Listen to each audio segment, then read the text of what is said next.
Of all of the great gaming hardware out right now, the Switch is probably my favorite. It fills a need a lot of us didn't know we needed. Previously, my main gaming machine was a PS4. Right now on the market, there's the PS4 Pro and the Xbox One S, two powerhouse 4K gaming consoles. So, why in God's name did I opt to buy an Xbox One S so late in the console life cycle?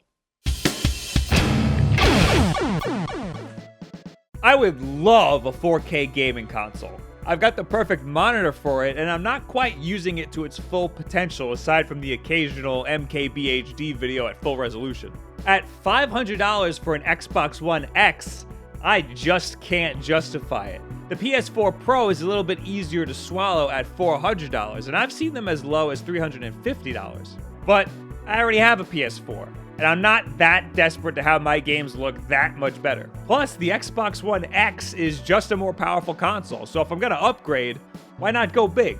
I'm also disappointed in the amount of games that take advantage of the advanced hardware. I'm sure there will be more eventually, but as of right now, some of the games that are upgraded perform worse in 4K.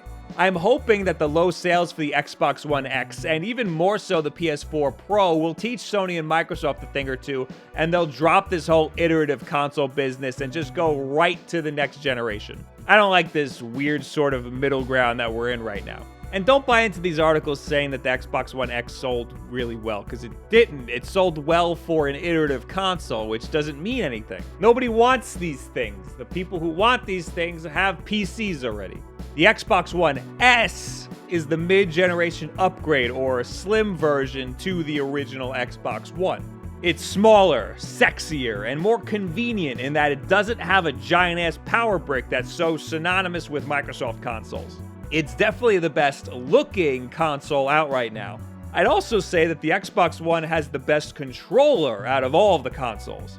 It feels the best. The thumbsticks move the best. The way they're textured lets your thumbs rest right in the middle with just the perfect amount of grip around the edges. The triggers are smooth as butter, and the new controllers that come with the system have a textured back that is almost invisible, but the grip feels really, really good.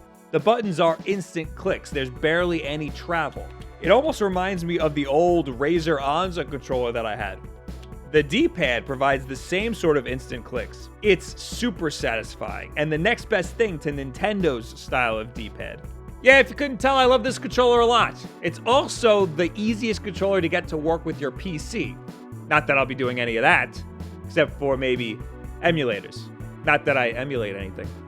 It is a very nice touch that the Xbox One S can play 4K Blu-rays. In fact, if you're in the market for just a 4K Blu-ray player, the Xbox One S is probably your best bet. As far as 4K Blu-ray players go, it's on the cheap side, and it's a gaming console, so it's got that going for it too, which is nice. The only thing it really comes with out of the box is a 14-day free trial of Xbox Live, which I will save until right before I'm ready to input my actual Xbox Live code that I purchased. But I was surprised to be reminded that a large portion of your downloadable Xbox 360 games will also just be there ready for you in your library, waiting to be played again, like Sonic 4. Dare I say that one's a little bit underrated.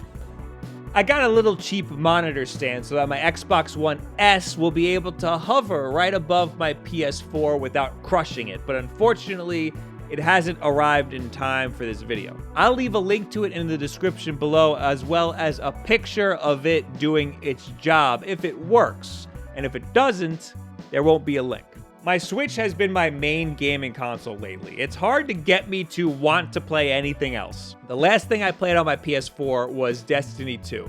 Maybe I'll hop on Call of Duty World War II for a little bit. Maybe. And the reason that I got Call of Duty for my PS4 and not my brand new Xbox One S is because the PS4 is still going to be my multi-platform machine. It's still my main bitch when it comes to games that release on multiple platforms, excluding my Nintendo Switch, of course. I'm weird. I'm the type of guy who tries really hard to stick to one piece of hardware. I'm the type of guy who will just straight up not play a game because I don't feel like pressing the on button on any of my older hardware. Maybe it's the updates, maybe it's the controllers being dead, I don't know. But in some cases, like for Destiny 2, I just couldn't pass it up. So my Xbox One S is pretty much just for exclusives. Xbox fans give Microsoft a lot of crap for releasing their so-called exclusives also on the PC. I have a PC. I could easily play these games on the PC, but I don't want to. I'm a console gamer. I like my consoles. The ease of use sells it for me. I also like using my computer while I game. I got a lot of weird, quirky gaming habits. Leave me alone. The two games that sold me on getting an Xbox One S are Cuphead and, get ready for this one, PlayerUnknown's Battleground. I really want to get into this game. It looks like a lot of fun. The biggest things keeping me away from this game are, one, that I prefer my shooters to be on console so I can use a controller and not get out-sniped by far superior mouse users, and that it's an early access game and has a whole lot of technical problems. It's coming out with a full release on Xbox One on December 12th with 4K optimization for the Xbox One X, in case you need your jank to be super crisp. Don't expect this game to ever be a technical marvel. You don't buy this game for the looks. You buy it for the gimmick. Battle Royale, last man standing, tons of people on the map, map gets smaller as more people die. I'm super into that idea, and I want to play it, but on a console. And I just can't get past the fact that Fortnite is a knockoff. Just like I couldn't get past the fact that H1Z1 was a knockoff, but for some reason I'm willing to deal with the fact that PlayerUnknown's Battleground is a knockoff. I told you I got a lot of weird, quirky gaming habits. As for Cuphead, I almost downloaded this game on PC. Almost. Look, I used to be primarily a PC gamer, but that was back in the day before consoles had first-person shooter control schemes figured out. And I didn't have any money. Not that I do now, but back then, pirating games was way easier. Not that I ever did any of that. Now, consoles are my jam. PUBG looks great, and I want to experience it, but I'd be more at home on a console. Cuphead, as much as I really want to play it, it's more of a bonus for me.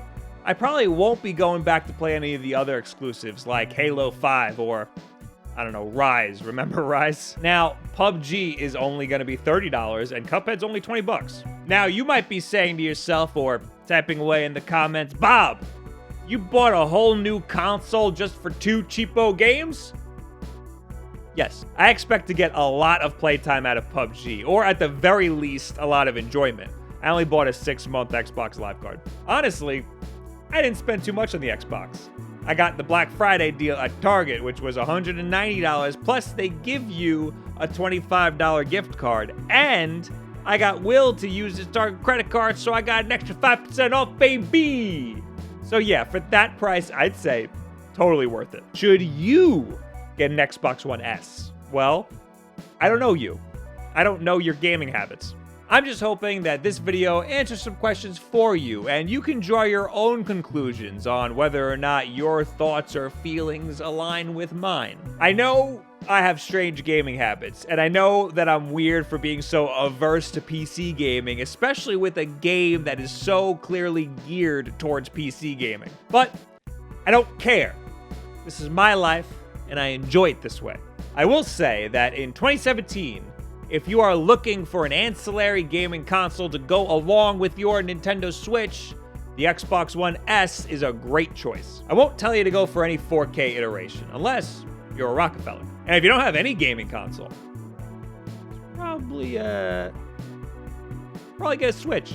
So what do you guys think about the Xbox One S and where it stands in terms of all of the other gaming consoles? Rate it. If you're new here, we've been mostly talking about the Switch because a lot of people like the Switch, and I freaking love the Switch. But I don't discriminate. They all have their merits. Anyway, leave it in the comments below. At me on Twitter. All this other social media garbage. We have new videos on here every single Tuesday, Wednesday, and Thursday. Wednesday nights, Wulff Den Live. Join us for live podcast 9 p.m. Eastern Time. 8 p.m. on Sundays. We go live to play some games with you. And every time we post a video here, it premieres live first on twitch.tv/wolfden. So hang out with us there live, and we can chat with each other. I also play games afterwards too.